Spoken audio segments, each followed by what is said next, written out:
Hindi lang demanding, talagang manlalait. Judgmental. Parang si Jesse Robredo, pumunta ako sa DILG. Binigyan ako 3-in-1. Sabi ko, you're one of the most important departments. Tapos ang coffee mo, 3-in-1. Baka naman sponsored siya. I gave him a coffee maker. I gave him a coffee maker. No? Sabi ko, that's not coffee, that's soft drinks. Okay. Malakas bang gusto mo? For wimps. Okay. Last time si Justice Carpi naman ang gumawa sa amin ng year-ender namin. Ito year start eh. Yung pala si Justice Carpi had business of coffee before, he told me. Nung nasa ano pa siya. Saka Vietnam yung Vietnamese siya. Yung wife niya, so mga ano yun. Isa sa tayong biggest importer ng coffee sa Vietnam. And rice. Grabing Vietnam, no? Ayos.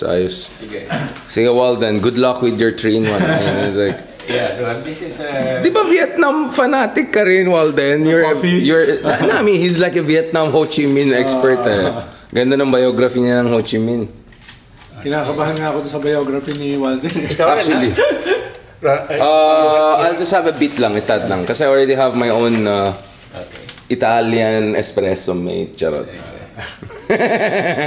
Sir Ronald. Kagabi hanggang 12 kami. Malakas ito. Kagabi hanggang 12 kami. Kasi pinahintay niya ako hanggang 2 a.m. noong isang gabi. Tapos, Ronald. Ang kasi sa amin, no? Siya full-time siya rito. Ako, I have a different life, di ba? Yung mga meetings, troubleshooting. Alam ka ba? I am a columnist. I have to write every day. I teach in university. May daytime akong job. Ano ka ba? Try political troubleshooting. Not with these people. Not with these people. Yung mga social, sige. Huwag mo na sabihin na on the record. Confronted with a lot of idiots. Talagang idiots. Tapos Walden, every 2 hours nagpapadala siya ng picture. Ito yung mga kasama ko. Palungkot at palungkot yung mukha. Sabi ko, mukhang masamang conversation to. So sabi ko, habol natin. Hindi kasi, Ronald, hinahanap talaga ng tao yung analysis natin kay Zaldi ko, ganyan. Problema, marami sa analysis natin, hindi natin pwede sabihin. Hindi, pero pwede natin, paramdam. Mga paramdam. About the idiots we have to bear. Oh my God.